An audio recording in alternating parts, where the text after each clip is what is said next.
So basically they are in the loop, they are in the trap. And believe me, this is not the preparation, this is the illusion of preparation. आपको लग रहा होगा कि आप पढ़ रहे हो, but actually आप कुछ भी substantial gain नहीं कर रहे. And that particular 150 days जो आपके ये 150 दिन होने वाले हैं, that is going to be very important. Why? Because ये आपका foundation set करेंगे कि आप 450 plus mark लेके आ पाओ. How your year should look like, this is very important for you to know. So basically this is what the 150 days plan that we have made, which is going to be started from April. After 150 days आपका transformation कैसा होगा वो quantify करके मैं आपको बताना. A lot of good guys are coming and they are very talented. Their logical brains works very faster than other people, and they are able to clear the exam in minimum number of attempts, and we are able to help them as well. So let's start the webinar. Now here's the trap that most of the 2027 aspirants will fall into. And to understand this, I'll ask something very uncomfortable from you. That is कि आज आपकी mains की preparation कहाँ तक पहुंची? Where exactly are you right now with respect to your mains preparation? Now आप में से बहुत सारों का जवाब ये हो सकता है कि सर हमने अभी तक स्टार्ट ही नहीं किया. और अगर आपका जवाब ये है तो आप समझ लो and believe me that you are already behind. And कुछ लोग ऐसे भी होंगे जिन्होंने स्टार्ट तो कर दिया, but basically what they are doing is कि कभी वो किसी सब्जेक्ट का नोट्स बना रहे हैं, कभी किसी सब्जेक्ट का नोट्स बना रहे हैं, यानी कि प्रिपरेशन बहुत रैंडम है. कभी किसी सब्जेक्ट की आंसर राइटिंग चल रही है, कभी नहीं चल रही है. इवन आफ्टर आंसर राइटिंग कोई फीडबैक नहीं मिल पा रहा कि इंप्रूव कर पाए, क्योंकि आजकल जो मेंस का गेम है वो पेपर भरने का नहीं है, इंप्रूव करके प्रिसाइज आंसर लिखने का है. So basically they are in the loop, they are in the trap. And believe me, this is not the preparation, this is the illusion of preparation. आपको लग रहा होगा कि आप पढ़ रहे हो, बट एक्चुअली आप कुछ भी सब्सटैंशियल गेन नहीं कर रहे हो. Also the lot of students who believe कि अभी 2027 के अटेम्प्ट में बहुत टाइम है. We are sitting in the month of April और अभी लगभग साल भर से ऊपर का टाइम है. बिलीव मी, अगर आप इस तरीके से सोच रहे हो, so this false sense of breathing room that you have कि अभी बहुत टाइम है, this actually cost a student the whole year. So if your preparation is not planned, आपको हर दिन एक पर्पज नहीं है आपका कौन से टॉपिक आपको खत्म करना है, कौन से टॉपिक्स किस सब्जेक्ट को कितने दिन में प्रिपेयर करना है, ये आपके पास अगर कुछ प्लान नहीं है और आप ऐसे रैंडम पढ़ाई कर रहे हो, so this is going to cost your attempt और एक साल आपका और बढ़ जाएगा प्रिपरेशन में. And in civils daily our only goal is, the one goal that we have is कि हम कम से कम टाइम में आपकी प्रिपरेशन को करा पाएं और एटलीस्ट आपकी प्रोबेबिलिटी बढ़ा पाएं एग्जाम को क्लियर करने. Right now in this session, which is going to be very important for those guys who are going to attempt in 2027, I am going to give you a plan for the whole year broadly, but basically कि next 150 days में आप ऐसा क्या कर सकते हो जिससे आप अपने मेंस की प्रिपरेशन को, मेंस के इंटायर सिलेबस को ग्रिप में लेके आ पाओ. Right and that particular 150 days जो आपके ये 150 दिन होने वाले हैं, that is going to be very important. Why? Because ये आपका फाउंडेशन सेट करेंगे कि आप 450 प्लस मार्क लेके आ पाओ. बेसिकली मैं क्या कहना चाह रहा हूं, इस 150 दिन से डिसाइड होगा कि आपका फाउंडेशन सेट होगा 450 लाने में, ना कि आप इस 150 दिन से 450 लेके आ जाओगे, बट एक फाउंडेशन सेट कर पाओगे अपने मेंस की प्रिपरेशन की. उसके बाद भी अलग अलग स्टेजेस हैं जहां पे प्रिपेयर करना होता है, but these 150 days are very important to set the foundation of mains preparation. बहुत सारे लोग इसी पे ही अभी तक 2-3 अटेम्प्ट देने के बाद ये फाउंडेशन ही सेट नहीं हो पाया है. बहुत सारी चीजें गैप्स में छूटी हुई हैं जिसकी वजह से बार बार दिक्कतें आ रही हैं and they are not able to clear the exam. So basically हम इसको जीरो से समझने की कोशिश करेंगे और कैसे इंप्रूव कर सकते हैं, एक अपना फाउंडेशन कैसे बना सकते हैं, उसको समझने की कोशिश करेंगे इस सेशन में. Also what we are doing is कि we are launching our April batch of Smash Mains 27. अगर आप देखोगे तो हम अपना अप्रैल बैच लॉन्च कर रहे हैं और जो अप्रैल से सितंबर का जो टाइम है दैट इज एग्जैक्टली 5 मंथ्स और 150 डेज. और इस पर्टिकुलर प्रोग्राम या अप्रैल बैच के लॉन्च में ही what we have done is we have made a plan जो कि सब्जेक्ट स्पेसिफिक होगा, माइक्रो थीम लेवल पे होगा, test link preparation designed program है जिसमें आपको एक्चुअली हर डे एक टास्क होगा जिसको आपको करना होगा, कंप्लीट करना होगा. वीकली आपके टेस्ट होंगे जहां पे आप अपने आप को चेक कर पाएंगे और इंप्रूव कर पाएंगे. So the whole plan that we have made is scientifically designed. Right, so we'll move to the this thing, but before that I'll want to tell you the success of our Smash Mains 25 program. Why? Because numbers speaks louder than claims. So I'll just try to tell you कि these are the rankers of top 100 में ये जो हमारे students हैं आए हैं इस साल एग्जाम को क्लियर किए हैं, and there many more students in top 200, top 300, और पूरे लिस्ट में बहुत सारे स्टूडेंट्स हैं। And these are the students जिन्होंने एक्चुअल हमारे प्रोग्राम के अंदर थे, they use our scientific processes, हमारे प्रोग्राम के प्रोडक्ट्स को यूज किया, एक्सपेक्टर नोट्स को यूज किया, माइक्रो थीम को यूज किया, किसी ने डिस्कशंस को यूज किया एक्सटेंसिवली, जो जिस स्टेज पे था और जिसको जिस स्टेज पे जो हेल्प रिक्वायर चाहिए थी वो इन्होंने यहाँ से ली, and they have clear the exam, right. Now there are many more. For example, अगर आप देखोगे राहुल शेखर है, he was under me. This Aniket was under me, 48 rank. Jayant was under Shubham sir. Akash Om was under me. Shubhankar was under Swatan sir. Shambhi was under me, and Raghav was under our Smash essay program under Rohit sir and Shikhar sir. Right. So basically, these are the students, and there are a lot more students. I can tell ki Saima Khan hai 135 rank. Right. We have Saloni also 273 rank. There are a lot of guys. Akash 438 rank. Preeti Raparthi 468 rank. 494 rank Bhupendra. ठीक है. 389 Manoj GS. He is my student. So there are a lot of students that we have. सारा hall of fame यहाँ पे हम नहीं ला सकते, but yes in top 100 these are the students, right, and they have used our processes and they have improved. Now अगर आप देखोगे तो जो हमारा प्रोसेस है, जिस प्रोसेस पे जिस साइंटिफिक तरीके से हम प्लान बनाते हैं, बाकी चीजें बनाते हैं, they have actually yielded result. और जीएस के टॉप स्कोरर्स में से आपको सिविल्स डेली के स्टूडेंट्स आपको हर साल जरूर मिल जाएंगे, राइट। बेसिकली अगर मैं आपको दिखाना चाहूँ तो he is Shubhankar, rank 52 this year, इसकी मार्कशीट थी मेरे पास। He got 439 marks in GS paper, which is what exceptionally high marks, right. Similarly अगर देखोगे Rahul Shekhar 419 marks. So basically in 25 these are the students and we have performed consistently, right. अगर आप देखोगे तो again Harshita, she was under me in 2024, she was IRMS और इसके 414 number आए थे 2024 में। सिमिलरली अगर आप देखोगे Sumit, again he was my student, 200 rank लेके आया था ये और 425 के जीएस में स्कोर से। So what has happened is कि students have secured marks above 400 in GS papers, and these processes that we have developed have actually worked, right? Moving on, again आप देखो अनिमेश 473 लेके आया था, पवन Dutta 447 marks. Now in 2022 also, if I'll show you, Archita 412 and Aditya Pandey 426 marks. He was ranked 48. She was ranked 404. So lot of students have used the processes, the notes, the micro themes, and they have improved and actually yielded result, right? Now basically what these rankers have said about us, एक बार इसको भी आप समझ लो, देख लो, and then we'll move to the plan actually, जो आज इस particular webinar का मेन मोटो है। So अगर आप देखोगे, Animesh was a part of our UAP program basically, and though UAP is a program which is ultimate assessment program, जहाँ पे Smash भी एक part होता है, and UAP is the umbrella program of ours. So basically अगर आप देखोगे तो यहाँ पे he has said कि he was supported throughout the 2 years of his journey, right? And now what happens is कि एक स्टूडेंट जब शुरू में हमारे पास आता है तो उसका स्टेज अलग होता है, राइट? और जैसे जैसे वो जर्नी में ऊपर जाता है उसका स्टेज ऑफ प्रिपरेशन अलग होता जाता है और वो इंप्रूव करता जाता है, right? The lot of programs what is happening is कि आपको एक लेवल पे इंप्रूव कराएंगे, बट एग्जाम के आखिरी पड़ाव तक पहुंचाना जहां से एक स्टूडेंट एग्जाम को क्लियर कर पाए, उसको भी समझना बहुत जरूरी है। Like lot of students they are doing foundation courses for 1 साल 1.5 साल से कर रहे हैं, right? But those foundation courses are not going to help you in clearing the exam. Why? They will help you in improving your conceptual clarity and many things. अगर आपका level यहाँ है, आपने फाउंडेशन किया, आप यहाँ आ गए, बट अगर एग्जाम निकालने का लेवल यहाँ है तो there is no other program other than the mentorship, जहाँ पे आपको क्या होगा कि जिस स्टेज पे आप हैं उस लेवल की आपको हेल्प मिल पाए और वहां से आप इंप्रूव करके नेक्स्ट स्टेज पे जाएं, फिर वहां के क्या फॉल्ट्स हैं उनको इंप्रूव करके आप अगेन नेक्स्ट लेवल पे मूव कर रहे हो, एंड थ्रू आउट आप उस स्टेज पे जाके पहुंच रहे हो जिससे आपको एग्जाम क्लियर हो पाए, right? So this is what happens in what the mentorship. और उस तरीके का प्रोसेस और प्लान डेवलप होना चाहिए, तब आप उसको यूटिलाइज करके इंप्रूव भी कर पाओगे, राइट? सो बेसिकली अगेन अगर आप देखोगे, Raghav was us with us, he have used the TAS framework of Rohit sir. Now TAS is a framework which is applied in what? SA, जो कि इस बार काफी वर्क किया and it has helped student in improving their marks in SA basically.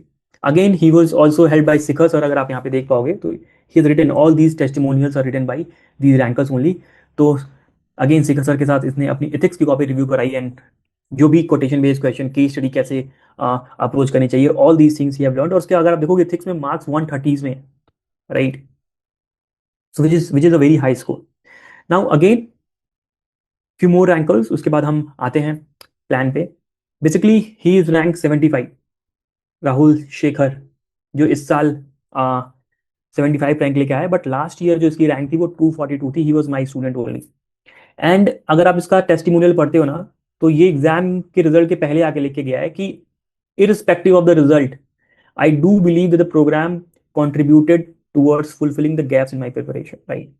So even एक ranker की भी gaps हम identify कर पा रहे हैं और उसको बता पा रहे हैं कि तुमको क्या इंप्रूव करना है, और वो रिजल्ट लेके आ रहा है। और ये जो चीजें हैं वो उसके रिजल्ट आने के पहले लिखी हुई हैं, right. This is written by him only and he was my student, right. Now one more guy and then will move. 164 rank Lakshya. अगर आप देखोगे, सो लक्ष्य was also very, let's say, thrilled by the amount of research and analysis that we do. अगर आप हमारे videos, अगर आप पहली बार आए हो, if you go to our, let's say, YouTube channel, watch our videos, you will find a lot of research done on many things, right? और जो भी चीजें लेटेंट हैं, छुपी हुई हैं, जो टॉपर्स बोलते हैं कि पीवाईक्यू कैसे एनालाइज करना चाहिए, हम उसको करके एग्जैक्टली आपके पास एक फ्रेमवर्क, एक बुकलेट बना के ला रहे हैं, जहां पे आप एक्चुअली उसको फील कर सकते हो और देख सकते हो और समझ सकते हो। तो basically when he joined us, if अगर आप उसका देख पा रहे हो, तो I am absolutely thrilled by the sheer amount of research and analysis team does in simplifying UPSC preparation. So I told you, the basically our objective is what? To help you technically so that आपका academically आप better हो पाए और exam को निकाल पाए। दूसरा, our only goal is to help you in clearing the exam in minimum amount of time. And for that आपको भी बहुत पुश करना पड़ता है अपने तरफ से। It is not the job of only A mentor और ए प्रोग्राम आपने ज्वाइन कर लिया और हो जाएगा, ऐसा नहीं होता है। आपको अपने आप को ग्रिल करना पड़ेगा उसके अंदर, right. And that is what is required, and we will be there to help you in giving you the right guidance, the right support where it is required, और जिससे आप स्टेज पे पहुंचो जहां पे एग्जाम को क्लियर कर पाओ। That is very important, right. The lot of people they are improving और यहाँ तक आ गए, बट एग्जाम निकालने का लेवल यहाँ है। अब यहाँ पे फॉल्ट फाइंडिंग, कोर्स करेक्शन उनका नहीं हो पा रहा है, जिसकी वजह से ये गैप आ रहा है, जिसकी वजह से एग्जाम नहीं निकल पा रहा, right. The lot of rankers coming up again, यहाँ तक वो पहुंच चुके हैं, बट रैंक लाने के लिए यहाँ पहुंचना है, और यहाँ पे आके now they have become the rankers as well. उनको लगता है सब आ गया उनको, but there are gaps, right. इनको फिल कराने का तरीका, there lot of R&D, lot of research required, कि कॉपी कैसे लिख रहे हैं, बेस्ट प्रैक्टिसेस क्या है, कैसे इनकॉर्पोरेट किया जाता है, और ये गैप फिल करने के बाद then they get the IAS rank या जो भी है। So at least we improve the probability of these people to get a good rank. So now coming to all those students who are preparing for 2027, how your year should look like, this is very important for you to know. So basically अगर आप देखोगे तो अभी हम कहाँ हैं, in the month of April, right? और अप्रैल से सितंबर अगर आप देखोगे, there's a 5 months gap here, 5 महीने आपके पास। अब इस 5 महीने में आपको क्या करना होता है, बेसिकली आपको अपने मेंस की प्रिपरेशन करनी होती है। यहाँ पे अगर आपने थोड़ा बहुत पहले से पढ़ाई की हुई है, अगर आपका फाउंडेशन डन है, तो आई एम कंसिडरिंग दिस कि आपका फाउंडेशन वगैरह कंप्लीट है, राइट। सो इस पर्टिकुलर मंथ में आप क्या करोगे, यहाँ से अप्रैल से लेकर सितंबर में जो भी आपने फाउंडेशन किया हुआ है उसको थोड़ा बहुत रिवाइज करोगे और मेंस की प्रिपरेशन करोगे। कैसे? बेसिक टेस्ट के through. I tell you what is it, right.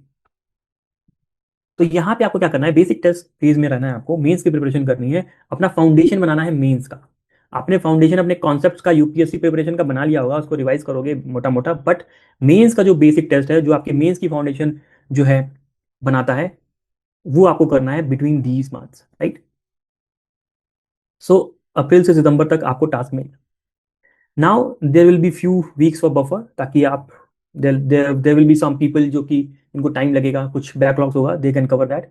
Now from October to January, right, again we have what, November, December and January, we have again 3 months around, 3 महीने के around हमारे पास यहाँ पे होगा। Again what happens is कि यहाँ पे हम स्मैश पीवाईक्यू और एडवांस टेस्ट फेज चालू कर देते हैं। मतलब क्या, आपने जो यहाँ पे बेस बनाया था, अब उस बेस के ऊपर आपको एडवांस क्वेश्चंस की प्रैक्टिस करनी पड़ेगी, आपको एडवांस फ्रेमवर्क समझने पड़ेंगे, right. Now that advance framework समझने के बाद आपकी मेंस की प्रिपरेशन जो है उस लेवल पे पहुंचोगी जहां पे आप 450 का स्कोर लेके आ पा रहे हैं, राइट। अगेन जब मैंने शुरू में ऊपर बोला था कि इस 5 मंथ में आप सिर्फ फाउंडेशन और बेस ही बना पाओगे 450 प्लस लाने का, लेके नहीं आ पाओगे। क्यों? क्योंकि दिस अगेन अनदर फेज जहां पे आपको काम करना पड़ेगा ऑन एडवांस टेस्ट, जहां पे आपको पीवाईक्यूज की आंसर राइटिंग सीखनी पड़ेगी, कैसे फ्रेमवर्क्स का यूज करके पीवाईक्यूज की आंसर राइटिंग की जाती है। All these thing that you have to learn, and this is what आपको अक्टूबर से लेके जनवरी के बीच में करना होगा। ऑल दो में बहुत सारा टाइम भी होगा जहां पे अपने ऑप्शनल्स को भी आप देख सकते हो पैरेलली, राइट? पैरेलली आप अपने ऑप्शंस को भी यहाँ पे देख सकते हो।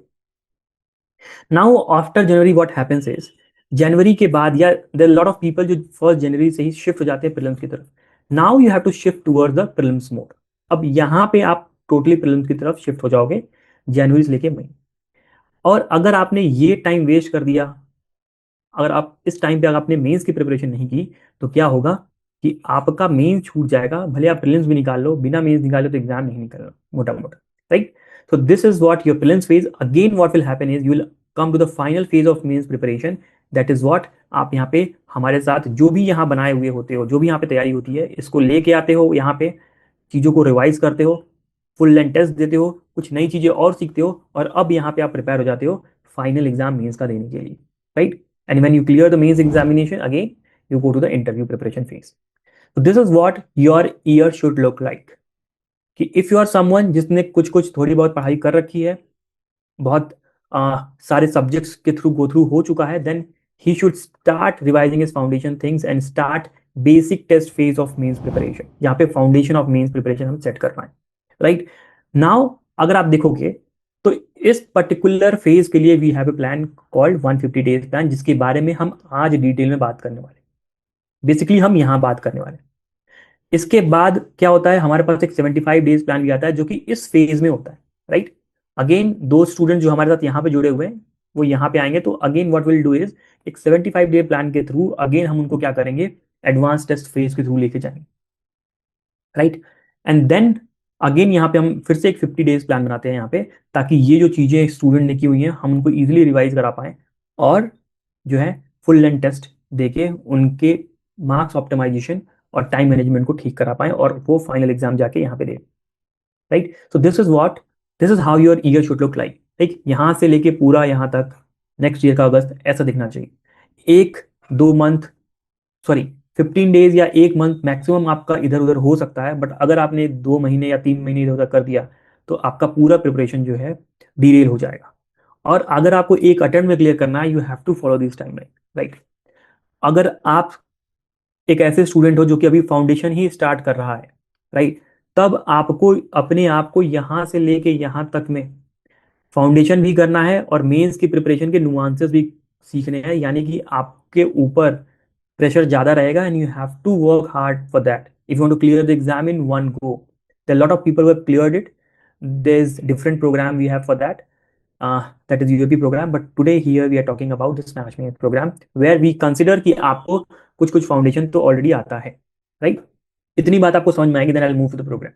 Now before that I just want to show you the timetable that we have made for our Smash Means April batch. तो अगर आप देखोगे ये अप्रैल बैच का टाइम टेबल है, and what happens here is कि अगर आप देखोगे तो सबसे पहले हम अपने स्मैश प्रोग्राम को 3 फेज में लेके चलते हैं, राइट? हमने स्मैश प्रोग्राम को 3 फेज में लेके चलते हैं। That is first is basic phase जहां पे हम बेसिक टेस्ट लेते हैं, आपसे बेसिक टेस्ट लेते हैं, ठीक है? उसके बाद हमारा एडवांस फेज आता है जहाँ पे हम एडवांस टेस्ट लेते हैं, राइट? और तीसरा फेज क्या होता है हमारा, FLTs का होता है, जहाँ पे हम फुल लेंथ टेस्ट लेते हैं, राइट? FLTs मैं यहाँ पे लिख रहा हूँ FLT। नाउ इसको बड़ा ध्यान से समझना कि जो बेसिक टेस्ट फेज होता है ना, ये आपके मेंस की फाउंडेशन को सेट करता है, जो कि मैंने आपको बताया, मेंस की फाउंडेशन को सेट करता है। दूसरा जो एडवांस टेस्ट फेज होता है ना, तो इस फाउंडेशन पे बिल्ड किए हुए नोट्स और आंसर राइटिंग के टेक्निक्स को थोड़ा एडवांस करता है, ताकि आप हायर ब्रेनस्टॉर्मिंग वाले क्वेश्चंस को सीख पाओ, और यूपीएससी में अगर बाउंसर क्वेश्चन भी आ जाए तो कैसे फ्रेमवर्क के बेसिस पे उसको डील कर लेना है वो आप यहाँ लर्न करते हो। तो ये थोड़ा सा एडवांस फेज होता है, राइट? और यहाँ एडवांस फेज आने के बाद आपकी जो प्रिपरेशन है वो क्या हो जाती है, रुक जाती है। अब आप प्रीलिम्स की तरफ शिफ्ट कर जाते हो, और प्रीलिम से निकलने के बाद वापस आपका फुल लेंथ टेस्ट वाला फेज स्टार्ट होता है, that is between prelims and mains, right? So this is how we have divided scientifically our program into 3 particular phases. Now अगर आप देखोगे तो हमारा जो यहाँ टाइम टेबल है बेसिकली वो अप्रैल से चालू हो रहा है, और बेसिक टेस्ट का जो टाइम टेबल है अगर आप देखोगे वो कहाँ पे खत्म हो रहा है, सितंबर में खत्म हो रहा है हियर, राइट। अगेन जो एडवांस टेस्ट हैं वो चालू कब से हो रहे हैं, अक्टूबर चालू हो रहे हैं, और कब खत्म हो रहा है, जनवरी में। सो जो प्लान हमने बनाया है वो इसी अकॉर्डिंग बनाया है कि जो हमारा ओवरऑल ईयरली प्लान था उसको रेप्लिकेट कर रहा है, उसके साथ अलाइंड हो रहा है, राइट। इतनी बात समझ में आ गई।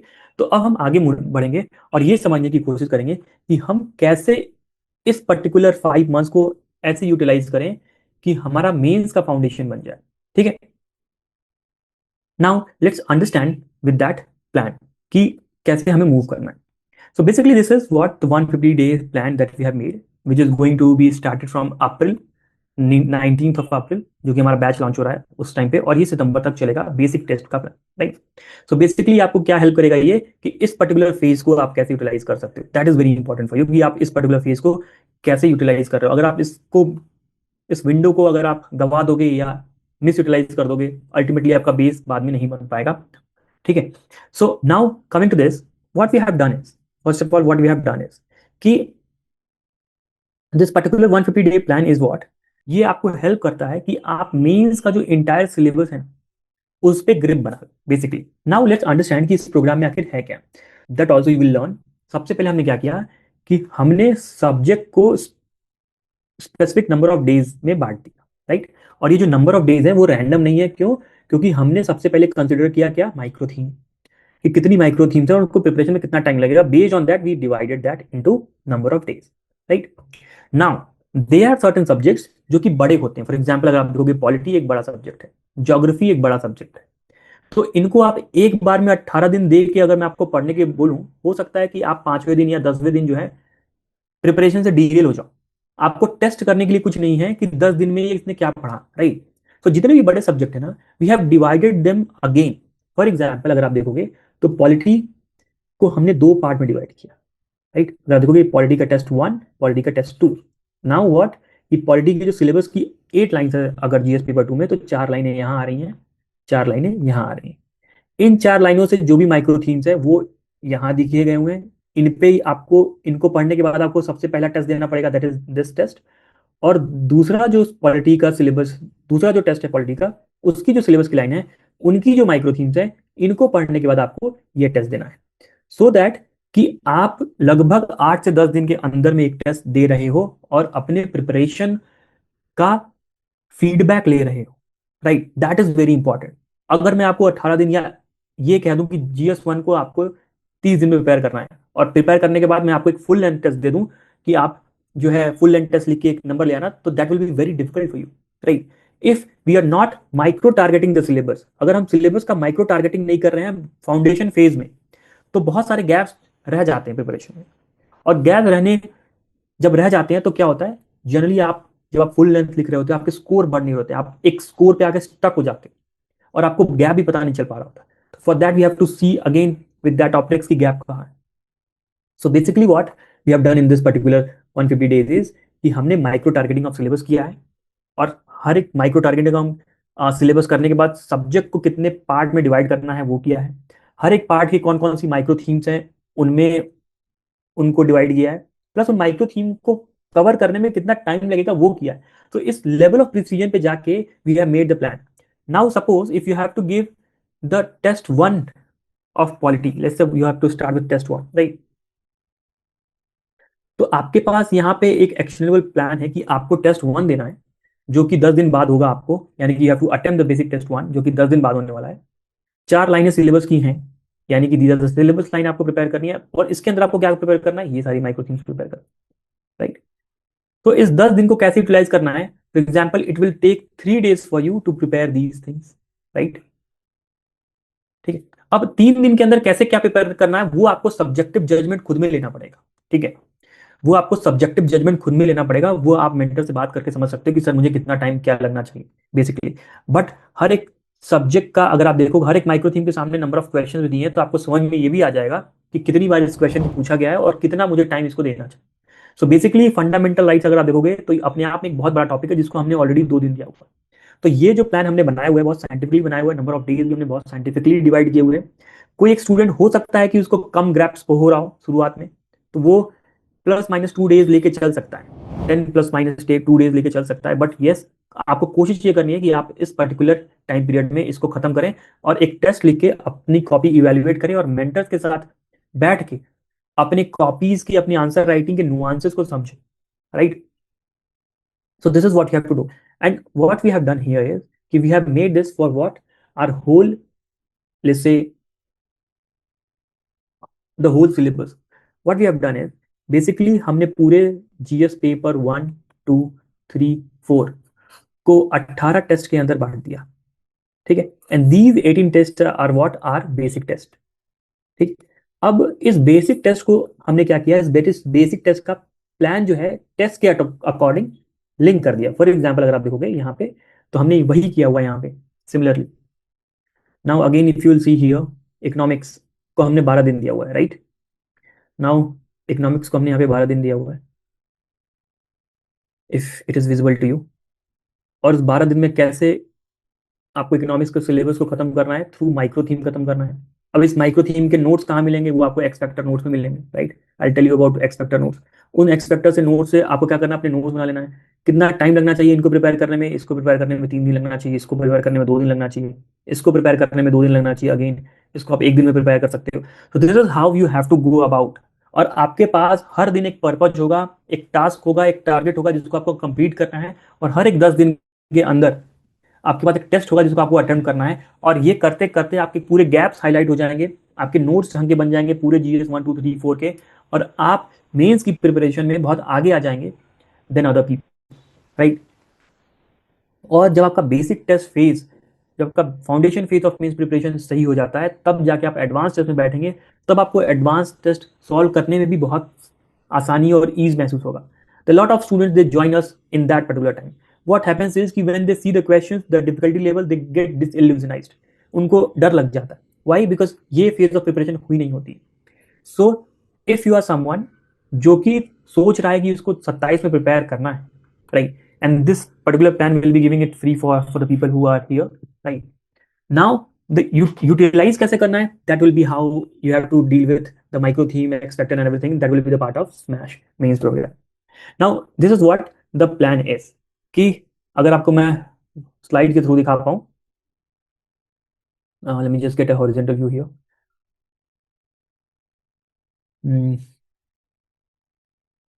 यस, तो अगर मैं आपको स्लाइड के थ्रू दिखा पाऊं, तो this is what our 150 days plan, जहां पे आपको एंटायर मेन सिलेबस को आप ग्रिप कर सकते हो, and this is how we have divided into number of days.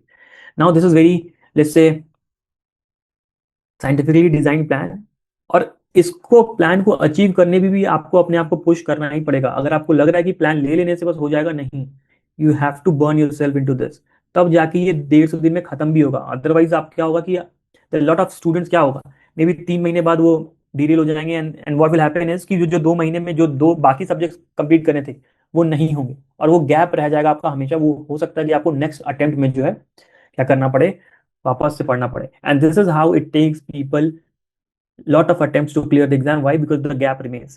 Even if they clear the exam, what happens is they don't get the desired rank because the gap remains, right? So if you're starting, just start with, if you're someone who have not started the mains preparation right now, start, because you are in the month of April, और इसके बाद कोई window मिलेगी नहीं आपको if you are just losing day by day. Now कुछ screenshot जो मैंने यहाँ पे लिखा हुआ है कि 150 दिन में आपको 18 दिन हमने दिए हैं किसके, पॉलिटी के, बट ऐसा नहीं है कि हमने एक बार में आपको 18 दिन के बाद हम टेस्ट लेंगे, नहीं। We have micro targeted the syllabus. अगर आप देखोगे 2 टेस्ट में बांटा, 10 दिन इसको दिए, क्यों? क्योंकि इसकी माइक्रो थीम्स को पढ़ने में आपको ज्यादा टाइम लगेगा। इसको 8 ही दिन दिया, क्यों? क्योंकि इन माइक्रो थीम्स को पढ़ने में आपको कम टाइम लगेगा, राइट? एंड अगेन इन दोनों को पढ़ने के बाद आपको क्या करना पड़ेगा? टेस्ट देना ही पड़ेगा। जब तक आप टेस्ट नहीं दे रहे हो, आपका फीडबैक लूप क्लोज नहीं हो रहा है, ठीक है? जब तक आपका फीडबैक लूप क्लोज नहीं होगा, आपको इंप्रूवमेंट पता नहीं चलेगा, और आपको इंप्रूवमेंट नहीं पता चलेगा तो आपका जो डे बाय डे एग्जाम को क्लियर करने के क्लोज पहुंचना है वो नहीं हो पाए basically. So now because you know also कि अब paper filling strategy is not working, you have to have very good answer writing skills and notes already made. तो यहाँ पे आपको एक बेस नोट्स बनाने का टाइम मिल जाएगा, foundation notes for mains preparation. Now in the advance phase you can add value in other things, right? वो आप वहां पे कर सकते हो, बट जब तक आपका बेस ही नहीं बना रहेगा, आप वैल्यू एडिशन किस पे करोगे? Now I was having a call with student I think 2 days back, तो उसको पहले दिन ही वैल्यू एडिशन करना था। सर मुझे वैल्यू एडिशन करना है, मुझे 1 पेजर बनाना है। वो तब बन पाएगा जब ऑलरेडी आपने कुछ किया हो। वैल्यू एड तब होता है जब ऑलरेडी आपके पास आंसर थिंकिंग आपको आती हो, right? And this is how you will learn answer thinking in basic test phase only, right? Moving on again, 15 दिन हमने दिया ज्योग्राफी को। अगर आप देखोगे ज्योग्राफी को भी हमने माइक्रो टारगेट ऑफ सिलेबस किया हुआ है कि सिलेबस की 3 लाइनें पहले टेस्ट में आएंगी जिसको 10 दिन लगेगा पढ़ने में, सिलेबस की 2 लाइनें दूसरे टेस्ट में आएंगी जिसको 5 ही दिन लगेगा पढ़ने में, and again you have to give the test here to complete the feedback loop, right? This is how you have to go. So basically you have a plan and you have a mentor and you have other things like say notes, micro theme and the test papers. Everything will be in your disposal. आपको सिर्फ process में अपने आप को grill करना है और day by day improve करना। Basically this is what the task है। सिमिलरली अगेन देखोगे 20 दिन हमने दिए इकोनॉमी और एग्रीकल्चर को। The lot of people economy के अंदर ही एग्रीकल्चर को काउंट कर लेते हैं, बट नहीं, 20 दिन हमने दिए हैं और उसको 2 टेस्ट में डिवाइड किया है so that we can micro target the syllabus, right? Micro targeting is very much required in this foundation phase of mains preparation. Why? Because बहुत सारे गैप्स आपको जो नहीं पता, जो आप आगे जाके अगर मेंस की प्रिपरेशन बहुत जल्दी में करते हो, बहुत सारे गैप्स आपके रह जाएंगे and that will cost you, right?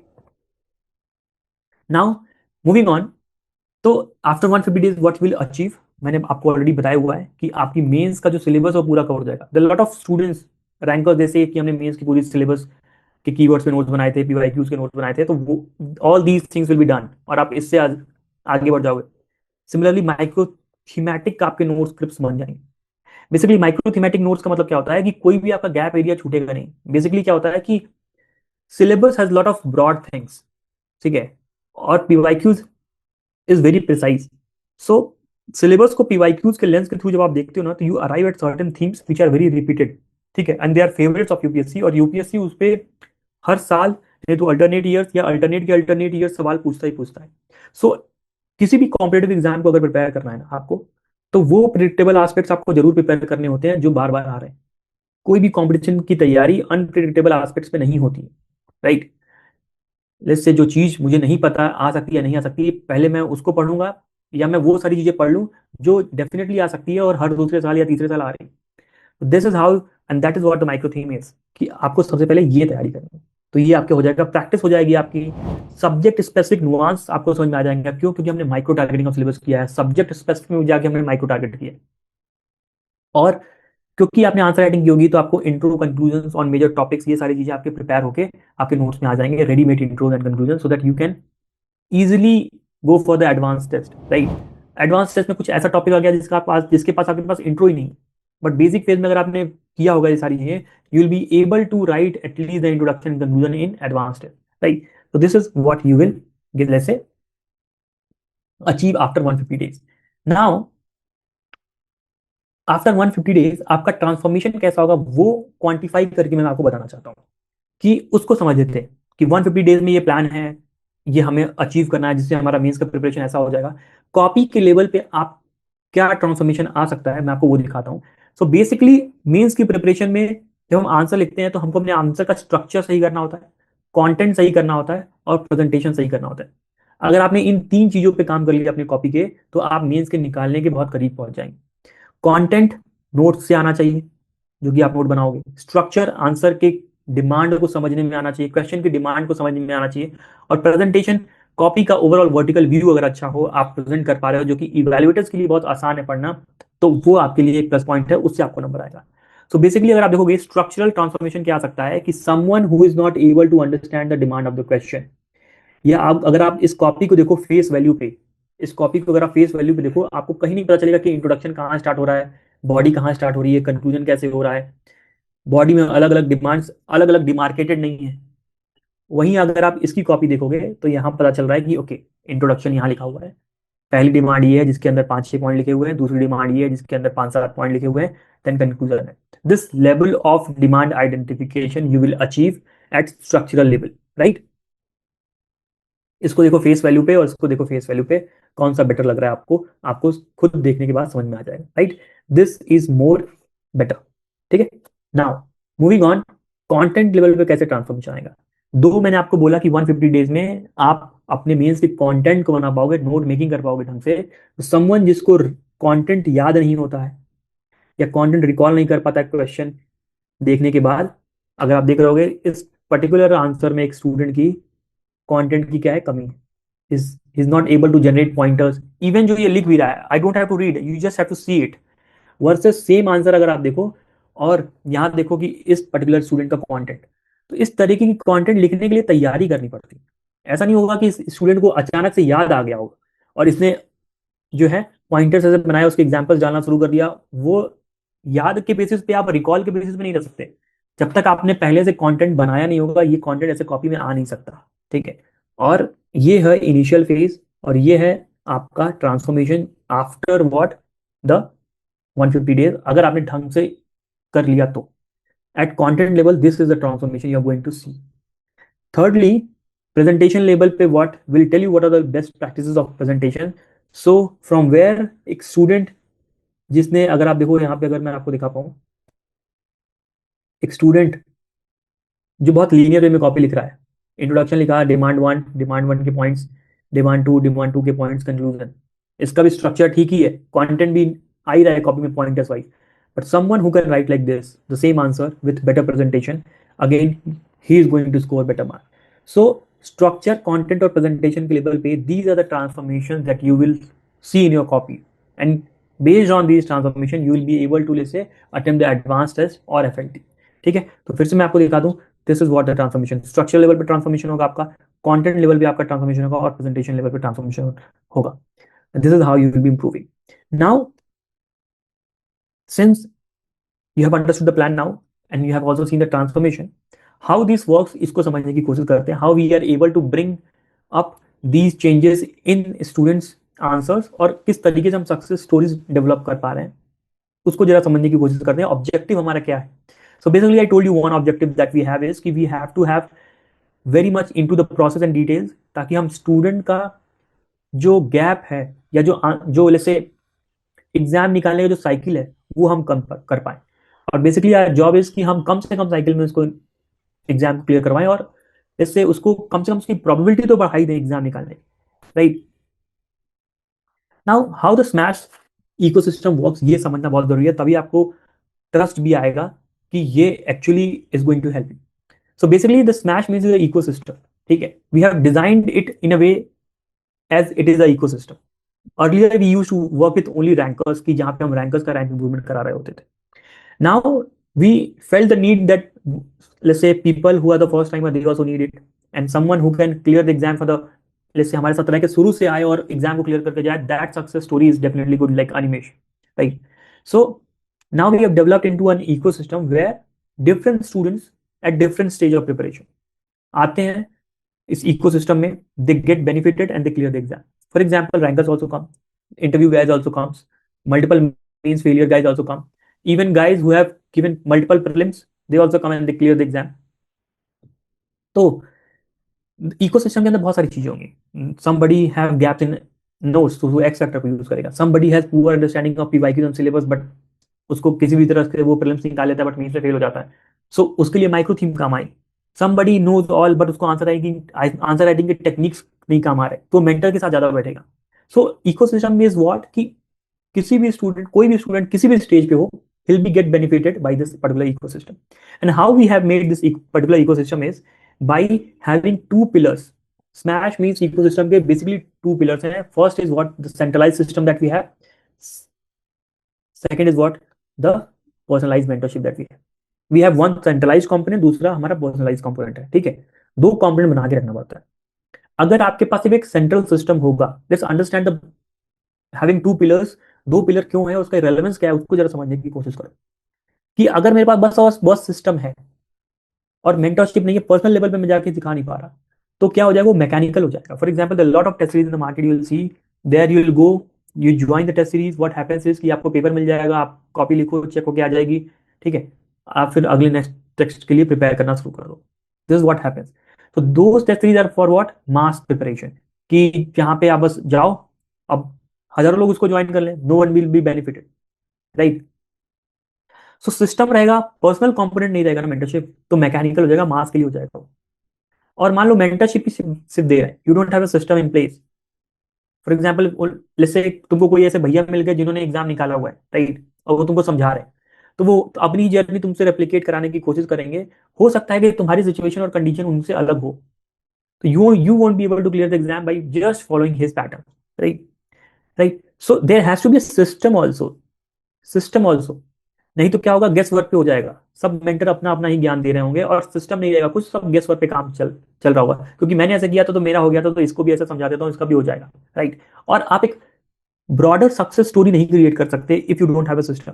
And in Civilsdaily what we do is we invest a lot of manpower, time, energy in finding, in doing R&D and bringing up systems where a student follows that plan और उन चीजों को follow करे, he will definitely bring result, right? अगर आप देखोगे तो ये भी जो प्लान हमने बनाया है, it took me around 15 to 20 days to think like this and took me 4 people together to bring up a plan and discuss things कि कौन सी चीजें कितने दिन में खत्म हो सकती हैं, what should be the ideal plan and all these things, and then we are able to come up with this particular plan, right? It was not as easy as that जैसा ये दिख रहा है सामने से, right? So स्मैश में हम we focused on these two pillars, the system and the personalized component, ठीक है? Now what are the part of system का पार्ट वो होता है जो सबके लिए सेम हो। फॉर एग्जाम्पल एक सिस्टम ऐसा होना चाहिए जो सबके लिए सेम हो। फॉर एग्जाम्पल जैसे हमने माइक्रो थीम बनाई, what is micro theme? Syllabus और पीवाईक्यू की better understanding, PYQ plus syllabus की बेटर अंडरस्टैंडिंग के लिए हमने माइक्रो थीम बनाई। नाउ पीवाईक्यू और सिलेबस सबके लिए सेम होने वाले हैं, तो इसीलिए हमारी ये सेंट्रलाइज कंपोनेंट का पार्ट है कि सारे लोग इसको रेफर कर पाए, right? Similarly smash PYQ lecture, यहाँ पे शुभम सर पीवाईक्यू की आंसर राइटिंग करते हैं बैठ के, ठीक है? कैसे ब्रेनस्टॉर्म करना चाहिए, कैसे पीवाईक्यू से डिमांड निकालनी है, इंट्रोडक्शन कंक्लूजन कैसे क्राफ्ट होगा, बॉडी में पॉइंट्स कैसे जनरेट होंगे, वो सारी चीजें लिख के दिखा देते हैं, so that you can see his mindset कि how he is approaching question, कैसे डिकोड कर रहे हैं, स्ट्रक्चर कंटेंट प्रेजेंटेशन कैसे बना रहे हैं, he is doing that in front of you so that you can observe and learn. Now the PYQs is also going to be the same for everybody. The techniques of decoding the PYQs is also going to be the same for everybody. That is why it is a part of centralized system. Again, evaluation model answer भी सबके लिए same होंगे, और evaluation भी जो कर रहा होगा कॉपी वाइज डेफिनेटली सबके कॉपीज में डेफिनेटली अलग अलग फीडबैक देने पड़ते हैं depending upon the copy, but evaluation is what a part of central system only, जहां पे हमें एक फीडबैक थ्रू इवैल्यूएशन देना पड़ता है। अगेन नोट्स, मेंस के नोट्स, फॉर एग्जांपल जो माइक्रो थीम आपको दिखाई मैंने, जिसको आपको प्रिपेयर करना है, ठीक है, वो कहां से प्रिपेयर करोगे? वो इन नोट्स से प्रिपेयर करोगे, and that is what is going to be same for everyone. Similarly current affairs कैसे लिंक करना है, that is burning issue magazine that we have come up, again it is part of central system, why it is going to be same for everyone, and test series is also going to be same for everyone, right? But how you utilise this component, different student have different grasping power, ठीक है? अलग अलग लोगों की समझ अलग अलग है, अलग अलग तरीके से इसको ग्रैस्प करेंगे, अलग अलग लोग अलग अलग स्टेजेस पे होंगे। हो सकता है कि किसी को स्मैश पीवाईक्यू लेक्चर्स पहले दिन देखने की जरूरत नहीं हो, उसको हो सकता है कि बैठ के पीवाईक्यू और सिलेबस को ही एनालाइज करना, तो वो उसके पर्सनल कंपोनेंट का पार्ट आ गया, right? So now we have what the personalise system as well, कि आप इन सेंट्रलाइज सिस्टम को कैसे ग्रैस्प कर रहे हो, कौन सी चीज आपके लिए कब रेलेवेंट है, कितना उसको यूटिलाइज करना और आगे बढ़ना है, फॉल्ट फाइंडिंग, कोर्स करेक्शन कैसे करना है, वो सारी चीजें आपके पर्सनलाइज कंटेंट होती है। And then here you will be allocated a mentor, you will be allocated a mentor here. Now what does a mentor do? He create strategy, time table and planning feel. तो generally आप देखोगे ये जो क्या है, ये part of planning ही तो है, ये पार्ट ऑफ प्लानिंग ही है कि we are coming up with more scientific planning for you so that you can, let's say, prepare with a plan, not random, right? So this is what the mentor does for you, ठीक है? Now also the test target and completion is also checked by the mentor to set your accountability, कि आप लिख रहे हो कि नहीं test. If you're not writing test, if you're facing some problem, just go to the mentor and ask him, sir, this is why I'm not able to clear my test, not able to write my test, and not able to clear my targets. So this is what your accountability load planning, micro theme analysis लोग ये सारा mentor करता है। Thirdly is what your mental health and motivation. Now this is a very tiring journey, right? This takes a lot, or the lot of problem that people faces in this particular age when they are preparing, which they cannot even share with their friends, their family, and many things. And having a good mental health, जहाँ पे आप लगातार रोज पढ़ पा रहे हो, वो भी अपने आप में एक टास्क है। आप रोज अपने आप को 8 घंटा ग्रिल नहीं कर पाओगे without having fatigue, right? So mental health and motivation is very important, and mentors have a lot of references, right? I'll give you a lot of references. There are many students who motivates even us. They are inspiration for us as well. I'll show you a lot of examples. Students, I'll tell you, I had a student. She is a mother. She's a wife. She's also staying with her in-laws, and she's a ranker, two-time ranker. इतना manage करने के बाद वो पढ़ाई करके ranker बन पा रही है. So there are people who are just student, जो कि सिर्फ स्टूडेंट है फुल टाइम. उनके लाइफ में 50 प्रॉब्लम हो रही है, जिससे वो क्या हो रहा है, एक्चुअली परेशान हो जा रहा है. जबकि एक स्टूडेंट है जो कि इतनी सारी चीजों से देख रही है, she has to manage in laws, childrens, husband, her own career. उसके बाद प्रिपरेशन के बाद वो रैंक लेके आ रहा है. सो there are people who are facing actual problems. Now mentor will be telling you all these stories and everything, so that you get to, let's say, motivated about the studies again, and you come back again more stronger, right? And the most important thing is the paper discussion, जहाँ पे आपकी answer writing में academically आपको कैसे improve करना है वो सिखाया जाता है. I'll tell you how it happens, but these are the components of personalized mentorship. So basically कोई भी प्रोग्राम आपको तब तक हेल्प नहीं कर पाएगा जब तक उसके अंदर सेंट्रल और पर्सनल कंपोनेंट नहीं है. Foundation courses are a part of central system, जहाँ पे स्टूडेंट जाता है, क्लास में बैठता है, टीचर आके पढ़ाता है और वो चला जाता है. बच्चा भी घर चल जाता है, फिर अगले दिन आता है. That is a part of central system, which is what applicable for all the students. There's no personal component there. Why? Because वहाँ पे मैनेज नहीं किया जा सकता. That is not meant for that, right? So basically जब तक personal component नहीं आएगा, और पर्सनल कॉम्पोनेंट में वैसे लोग नहीं रहेंगे जो बहुत ही साइंटिफिक स्ट्रैटेजी वाइज और प्लानिंग वाइज बहुत ही प्योर हो और बहुत ही डेडिकेटेड हो, तब तक रिजल्ट नहीं आएगा, right? So these are the things that is a part of what personal mentorship. सो कोई भी एक program, if you are thinking of joining, जो भी आपके मन में है, दो पिलर नहीं हो, that is not going to help you in this particular times. Why? Because the competition has increased, the nuances of exam has changed, answer writing pattern have changed. If you'll just randomly think कि YouTube के video से topper stock से निकल जाएगा, it's not going to happen, right? Because you will face a lot of problem in daily thing. There are some students who are able to do this. Yes, they are very motivated, but it's not for the general masses. So Smash को utilize कैसे करना है उसको जरा समझ लो. कि let's suppose if you are a part of program and this is the orientation, and this is also the orientation session for those students who have joined us. So basically क्या है कि आपको 7 स्टेप करने हैं. Basically आपके लिए क्या है, आपको ये समझना है कि आपको सिर्फ 7 स्टेप करने हैं, जिससे क्या होगा, आप हर एक लूप में बने रहें. फॉर एग्जाम्पल, सबसे पहले आपको स्मैश का टाइम टेबल देखना है और आपको अपना 150 डेज प्लान देखना है. फॉर एग्जाम्पल, अगर मैं यहाँ आ जाऊँ तो ये रहा मेरा स्मैश का टाइम टेबल, राइट? ये मेरे स्मैश का टाइम टेबल है, और यहाँ मैं देख पा रहा हूँ कि मेरा जो सबसे पहला टेस्ट है वो क्या है, पॉलिटी का है, और सिलेबस की 4 लाइनें आने वाली हैं, topic 1, topic 2, topic 3, topic 4. This is GS2 का पेपर. मुझे ये टेस्ट देना है. तो अब ये टेस्ट को प्रिपेयर करने में मुझे कितना टाइम लगना चाहिए, तो उसको देखने के लिए मैं 150 डेज प्लान में आऊंगा कि कितना टाइम दिया गया है प्रिपेयर करने के लिए. फॉर एग्जाम्पल 10 डेज दिया गया है इस पर्टिकुलर टेस्ट को प्रिपेयर करने के लिए, राइट? और अगर आप देखोगे तो 10 डेज में ये माइक्रो थीम प्रिपेयर करनी है, और माइक्रो थीम में कितना टाइम लगना चाहिए वो भी यहाँ दिया हुआ है. So now you have a very precise plan, rather then having something जो कि आपको पता ही नहीं है कि चलो टेस्ट प्रिपेयर करना है, क्या क्या पढ़ना है, आपको नहीं पता, आपके पास एक बुकलेट आ गई, यू डोंट नो कि क्या प्रिपेयर करना है. rather then you have very precisely targets given on everyday basis, right? This is how you have to prepare. तो what you have to do is first, अगर आप देखो तो सबसे पहले आपको क्या करना है, स्मैश का टाइम टेबल देखना है और 150 डेज प्लान देखना है और एनालाइज करना है कि क्या करने वाले, ठीक है? Now this is what you have done, कि आपको 10 दिन में ये टेस्ट लिखना है. 10 दिन कैसे जाएंगे वो सारी चीजें यहाँ दी हुई हैं, किसको कब से क्या पढ़ना है वो सारी चीजें यहाँ दी हुई. Now secondly what you have to do is you have to go to the micro theme booklet, ठीक है? You have to go to the micro theme booklet. Since you know these are the micro themes that you have to prepare, you have to analyze these micro themes. These are the micro themes that you have to prepare. You have to analyze these micro themes. How to analyze the micro themes? I've already made a lot of video on that. अभी मैं नहीं बताऊंगा यहाँ पे वापस से, but अगर मैं आपको कुछ दिखा पाऊँ तो अमेंडमेंट माइक्रो थीम में क्या है, जैसे for example let's say this is the 150 day plan जो आपको प्रिपेयर करना है, और इसमें सबसे पहली माइक्रो थीम क्या है, अमेंडमेंट, जिसपे 3 क्वेश्चन आए हुए हैं. अब मुझे जाके यहाँ पे एनालाइज करना पड़ेगा माइक्रो थीम बुकलेट में कि इस अमेंडमेंट से 3 क्वेश्चन कौन कौन से आए हैं और उनकी क्या क्या थीम, उनकी क्या क्या डिमांड्स हैं, ठीक है? वो मुझे एनालाइज करके उसके बेसिस पे वो डायमेंशंस निकालने पड़े.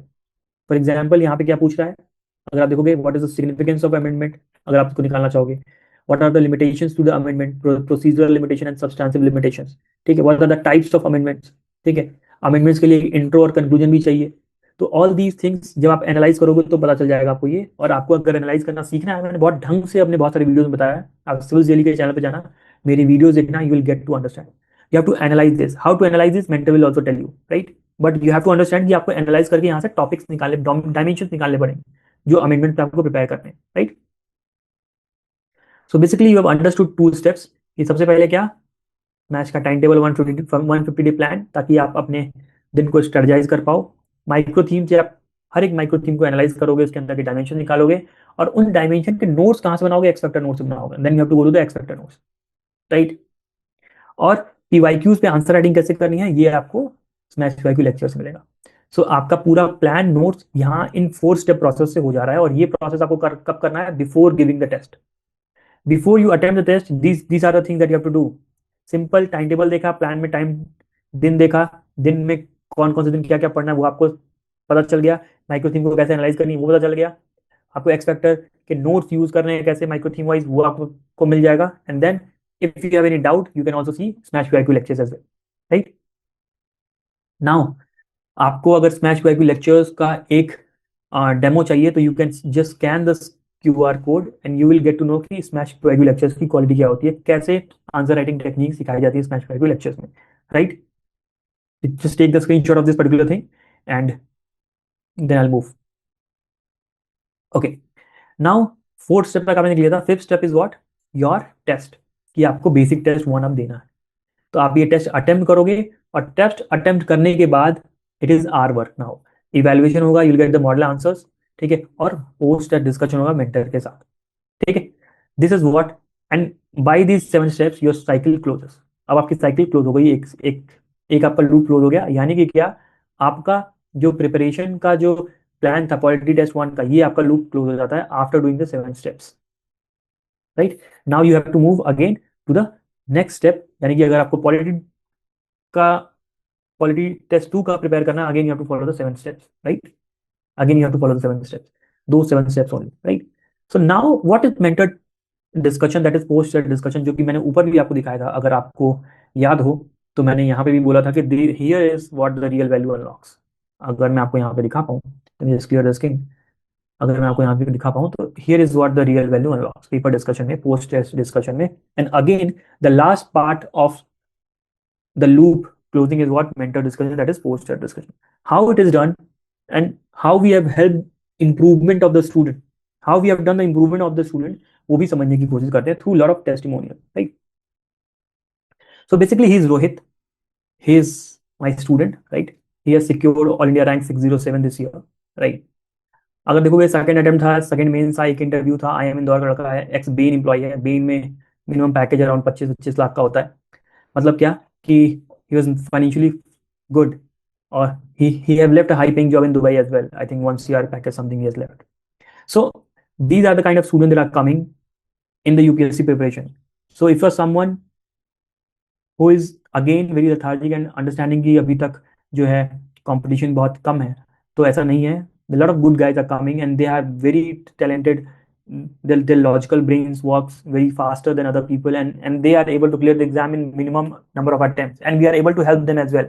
अगर आप देखो सेकंड अटेम्प्ट में, यानी कि दोनों प्रीलिम्स क्लियर किया है तभी दोनों मेंस दिया हुआ है, और दो मेंस में से एक मेंस क्लियर करके इंटरव्यू दे दिया और रैंक लिया है, again he is going to set for rank improvement, right. Now this is how we have work with है। अगर आप देखोगे तो हर एक टेस्ट का डिस्कशन में क्या क्या चीजें उसको सिखा रहे हैं, this is all what noted down, और इसका एक डिटेल्ड रिपोर्ट बनाया जाता है बेसिकली। सो जब ये फाइनल एग्जाम देने जाता है, ही रीड्स दैट कि भाई ये गलतियां नहीं करनी है, और इवन जो भी एक टेस्ट में जो गलतियां वो दूसरे टेस्ट में रिपीट नहीं होंगी, दूसरे टेस्ट में कुछ हमने ही पेपर ऐसा सेट किया है कि you will be facing some different problems, right, and will be helping you in let's say improving those problems as well, ठीक है। So this is how you will be improving throughout. अगर आप देखोगे यहाँ पे 9th और 10th test में मैंने क्या लिखा हुआ है, अगर आप देखोगे ये एग्जाम के पहले का टेस्ट है, 12/8/2025, यानी कि 12 अगस्त, एग्जाम 22 अगस्त को स्टार्ट हुआ था, 12 अगस्त को अगर आप देखोगे he just needed therapy, good to go, only handwriting is the issue, right. So and he have cleared exam.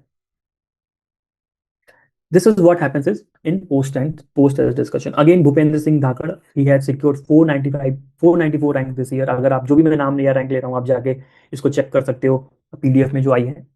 This is what the hard work that we have done together. कि test लिख के लाना और test के बैठ के क्या issues थे उस टेस्ट में, क्या सजेशंस दिए गए और कैसे इंप्रूव करना है अगले टेस्ट में. This is what has been done here. Right. Right. So content solid था, स्ट्रक्चर सॉलिड था. अगेन प्रेजेंटेशन सेंसिबिलिटी लैक हो रही थी इसकी लास्ट तक, बट लास्ट में जाके फुल लेंथ में हमने इसको भी ठीक किया and he has secured that rank 494. Again Rahul Shekhar, he was rank 242, जिसका टेस्टिमोनियल मैंने आपको शुरू में लिखा है. He was rank 242. अगर मैं आपको दिखा पाऊँ तो late me just get a vertical view here again, और मैं आपको अगर दिखा पाऊँ तो ही इज राहुल शेखर, जिसने हमारे लिए टेस्टिमोनियल भी लिखा है. फॉर एग्जाम्पल हियर, अगर आप देख पा रहे हो, दिस इज राहुल शेखर, जिसने हमारे लिए टेस्टिमोनियल लिखा था. Irrespective of the result, he believes that the program has contributed and he has improved. So the thing is कि अगर आप साइंटिफिकली जा रहे हो ना and you have a system और आपके पास सही प्लानिंग है और आपको सही गाइडेंस मिलेगी, definitely you are going to improve only. Right. So basically अगर आप देखोगे तो ही इज राहुल शेखर. जब मेरे साथ इसके 3 डिस्कशन हुए प्रीलिम्स और मेंस के बीच में, he was not my year long student, but yes he came to me in between prelims and mains, and in 3 discussions only we have helped him improving his GS marks. Right. अगर आप इसके 3 attempt दिए इसने टोटल. Let me just get a pen here. 3 attempt इसने दिए total, और 3 attempt में लास्ट अटेम्प्ट में आई थिंक इसके कुछ पहले 350 के आसपास मार्क्स थे, फिर 389 के आसपास मार्क्स थे जीएस में, अब इसके 419 हुए. Because he had certain blind spot which he was not able to figure out, and उसको डिकोड करने के बाद he his just marks jumped by I think 30 या 40 मार्क्स, जिसके 419 मार्क्स आ गए फिर. राइट.